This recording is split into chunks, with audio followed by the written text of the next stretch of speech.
حضرت موسیٰ علیہ السلام کا زمانہ مبارکہ ہے. ایک شخص نے اپنے کزن کو، اپنے چچا کے بیٹے کو، چچا زاد کو قتل کر دیا اور خود ہی اس کا مدعی بن کے حضرت موسیٰ کے پاس آیا کہ بتائیے جناب میرے اس بھائی کو کس نے قتل کیا ہے. حضرت موسیٰ نے ایک سادی سی بات کی. کیا فرمایا؟ وَإِذْ قَالَ مُوسَىٰ لِقَوْمِهِ إِنَّ اللَّهَ يَأْمُرُكُمْ أَن تَذْبَحُوا بَقَرَةً. حضرت موسیٰ علیہ السلام نے اپنی قوم سے کہا کہ اللہ تمہیں حکم دیتا ہے کہ ایک گائے ذبح کرو. گائے کا کچھ حصہ مقتول کو مارو، وہ خود اٹھ کے بتا دے گا مجھے کس نے قتل کیا ہے. یہ پہلا سپارہ ہے قرآن مجید کا، آپ اس کو دیکھ لیں. یہ آیت نمبر 67 سے شروع ہو رہا ہے.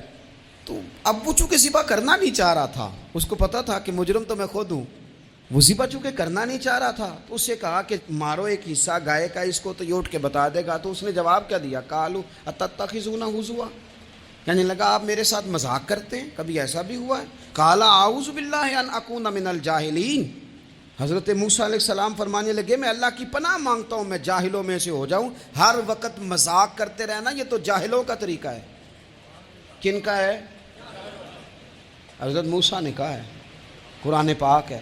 ہر وقت مذاق کرتے رہنا، خوش طبعی اور چیز ہے، مسکراتے رہنا، لیکن کسی کا مذاق ہر وقت اڑاتے رہنا کن کا طریقہ ہے؟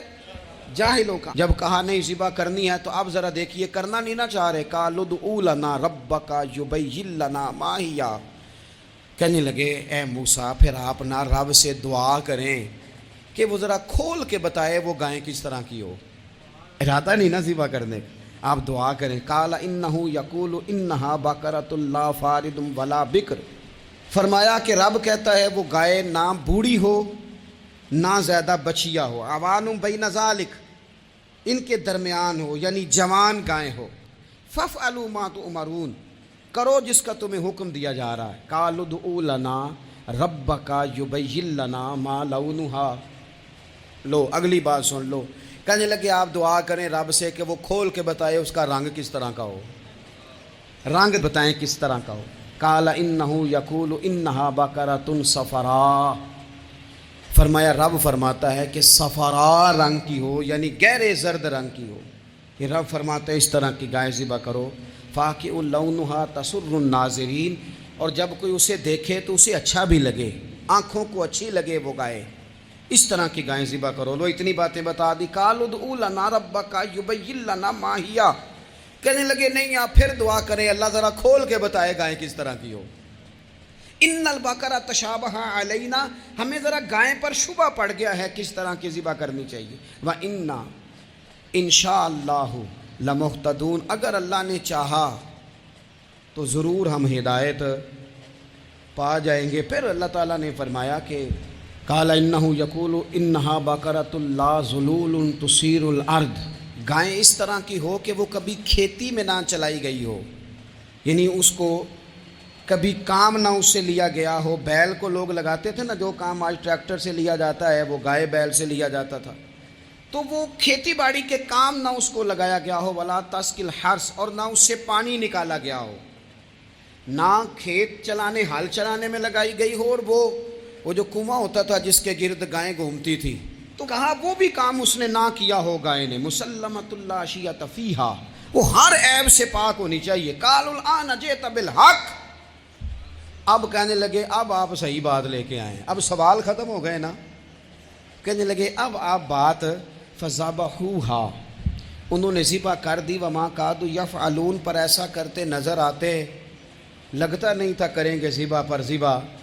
اچھا یہ گائیں پھر ملی کیسے؟ امام خازن کہتے ہیں کہ ایک نیک آدمی تھا، تو اس کا آخری وقت آ گیا تو اس کے پاس جو کل جمع پونجی تھی وہ ایک بچیا تھی، گائیں کی بچی، بچیا ویڑی، اس کے پاس وہ ایک بچیا تھی صرف. تو اس نے اس طرح کیا کہ اس کی گردن پر ایک مہر لگائی، اللہ کے نام پر بطور امانت اس نے اس کو جنگل میں چھوڑا. کہا یا اللہ میرا بیٹا ایک ہی ہے، وہ بھی چھوٹا ہے، اس کی حفاظت کرنا اور میرے بیٹے کو پہنچا دینا.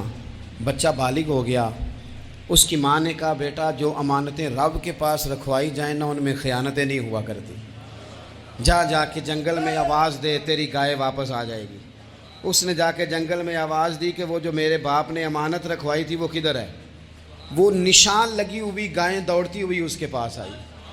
واللہ خیر الرازقین. جب رب بندوبست کرے، جب اللہ بندوبست کرے تو پھر معاملہ اور ہوتا ہے. وہ گائے آ گئی. اب اس نے کیا کیا اس نوجوان نے کہ وہ گائے گھر لایا، ماں سے آ کے کہا کہ اماں یہ تو اللہ نے فضل کر دیا. ماں کہنے لگی پتر حالات ہمارے خراب ہیں، منڈی میں لے جا اسے بیچ دے، لیکن سودا میری مرضی کے بغیر طے نہ کرنا. کس کی مرضی کے بغیر؟ کس کی؟ اماں کی مرضی. اور سنو یار، تھے کچھ لوگ جن کو لوگوں نے تانے بھی دیے کہ تم ماں کے پیچھے لگ گیا ہے، لوگوں نے بڑا کچھ کہا، پر جو ماں کی مرضی پہ لگیں ناکام نہیں ہوتے زندگی میں. یہ دیکھو ماں کی مرضی پہ لگا. اس کی قیمت کتنی تھی گائے کی؟ بڑی مہنگی تھی، پر 3 دینار کی تھی. منڈی میں لے گیا، 3 دینار اس کی قیمت لگ گئی. تو ماں نے کہا تھا میری مرضی کے بغیر سودا نہ کرنا. اب بچے تو نہیں نا مانتے، اماں کو کیا پتا باہر بزنس کیا ہے، لین دین کیا ہے. پر ماں نے کہا تھا میری مرضی. بندہ دے رہا ہے اسے 3 دینار. اس نے کہا جی میں نے طے تب کرنا ہے، ڈن تب کرنا ہے، پہلے اماں سے پوچھنا ہے. گھر جا کے اماں سے پوچھا، اماں کہنے لگی دے دے. واپس آیا تو اس نے کہا کہ میں 6 دینار دیتا ہوں پر میری شرط ہے، ماں سے نہیں پوچھنا. اس نے کہا تو 12 بھی دے. ڈن تب بھی ہونا ہے جب اماں نے کہنا ہے. وہ جب اس طرح کی اس نے گفتگو کی، واپس اپنی والدہ کے پاس گئے. کہنے لگے اماں سمجھ نہیں آتی، 3 دینار کی گائیں بندہ 12 میں خریدنے کو تیار ہے، شرط لگاتا ہے کہ اماں سے نہیں پوچھنا. تو والدہ کہنے لگی پتر پہلے اس سے جا کے پوچھ کیا وہ ہے کون. یہ کوئی روحانی معاملہ ہے، کوئی غیبی مدد ہے، پوچھ. اس سے جا کے پوچھا تو وہ کہنے لگا میں تو فرشتہ ہوں اللہ کا، تو نے گائیں بیچنی نہیں، اس لیے کہ تیرا باپ بھی نیک ہے، تیری ماں بھی نیک ہے، رب تیرے رزق میں برکت پیدا فرمانا چاہتا ہے. ماں باپ نیک ہونا رزق میں برکت ہو جاتی ہے. ماں باپ نیک ہوں، ان کی صالحیت کا اثر پہنچتا ہے بچوں تک. رزق حلال کما کے لانے والے ہوں تو گھر میں برکت ہوتی ہے. جا کے کہا کہ تیرے ماں باپ نیک تھے، اسے نہ بیچنا گائے کو. تو کیا کریں؟ کہنے لگے بنی اسرائیل والے سوال کر کر کے کر کر کے خود مشکل میں آ گئے. اب وہ ایسی گائے جو جوان بھی ہو، یہاں تو ہر غریب آدمی اپنی گائیں یہاں لگا دیتا ہے، کھیتی باڑی میں یہاں لگا دیتا ہے، کنویں میں پانی نکالنے میں تو یہاں تو ہر ایک کی گائیں. تو ایسی گائیں جس کا رنگ بھی اتنا پیارا ہو، زیادہ بوڑھی زیادہ بچی بھی نہ ہو، اور ابھی تک کھیت میں بھی نہ لگی ہو، وہ سوائے تیرے کہیں نہیں ہے. اس نے کہا چل پھر مہربانی کر بتا میں کتنے کو دوں گائیں، اگر وہ آ جائیں تو کتنے کو بیچنی ہے. اسے کہنا کوئی نہیں، ریٹ تو زیادہ کرنا ہی نہیں. ان سے کہنا گائے کے اندر سے گوشت نکال دیں اور جتنا گوشت ہے اتنے پیسے بھر دیں، اس کی کھلڑی بھر دیں. اب وہ بنی اسرائیل والے ڈھونڈتے ڈھونڈتے ڈھونڈتے ڈھونڈتے پہنچ گئے. کہا جناب گائیں 3 دینار کی 6 لے لو. اس نے کہا نہ بھائی، ذبح کروں گا، گوشت نکالوں گا، جتنا وزن گوشت کا اتنے پیسے بھرو گے کھال میں تو پھر گائے تمہیں ملے گی. اب مجبور تھے، کیا کرتے. ابن کثیر حدیث لائے ہیں، امام سیوطی نے در منصور میں بھی لکھی ہے. نبی پاک صلی اللہ علیہ وسلم نے فرمایا سنو جوانوں، اور اسے دل کی تختی پہ لکھو. نبی پاک علیہ السلام نے فرمایا اگر بنی اسرائیل والے زیادہ سوال نہ کرتے تو اتنی مشکل کا شکار نہ ہوتے. انہوں نے سوال اتنے کیے کہ چارہ نہیں ہے اب ان کے لیے، چارہ نہیں ہے اب ان کے لیے کہ یہ ادھر ادھر جا سکے. مجبوری بن گئی ہے، یہی گائے خریدنی ہے، یہی لے جانی ہے. اب اتنا سارا مال جمع کر کے وہ گائے خریدی، ذبح کی. تو مقتول کو جب اس کا ایک حصہ مارا تو اس نے اٹھ کے کہہ دیا یہ جو مدعی بنا ہوا ہے نا یہی تو میرا قاتل ہے. رحمت اللہ علیہ درویش تھے دلی کے، بہت سارے لوگ مرید تھے. ایک بڑا خدمت گزار مرید تھا، مزدوری کرتا تھا، غریب تھا. تو 6 بیٹیاں تھیں اس کی. حضرت صاحب کے پاس روز آ کے کہتا حضور بچیوں کے لیے دعا کرے، اللہ کوئی اسباب پیدا کر دے. ایک بچی کی شادی کا خرچہ 1000 دینار ہے اور میں غریب ہوں. حضرت صاحب دعا کر دیتے. خانقاہ شریف کے تھوڑے ہی فاصلے پر حضرت جہاں بیٹھ کے مریدوں کی تربیت کرتے تھے اس سے تھوڑا ہی فاصلے پر نا ایک عیسائی رہتا تھا، بڑا مالدار تھا، بڑی سارے اونٹ گائیں بھیڑ بکریاں رکھی ہوئی تھی، اور حضرت شرف الدین رحمت اللہ علیہ کی بڑی مخالفت کرتا تھا. اور یہ جو آپ کا غریب مرید تھا یہ اس کا پڑوسی تھا. ایک دن بلا کے نا ان کو کہنے لگا کہ تو کدھر جا کے جو ہے وہ ٹکرے مار رہا ہے، وہاں سے کچھ نہیں ملنے والا. وہ تجھے کیا دیں گے جن کی خانقاہ خود چندے پہ چلتی ہے، مدرسہ چندے پہ چلتا ہے، مسجد چندے پہ چلتی ہے، تیری بیٹی کا معاملہ کہاں حل ہوگا؟ تو اس درویش نے کہا کہ تو میرے پیر کو نہیں جانتا،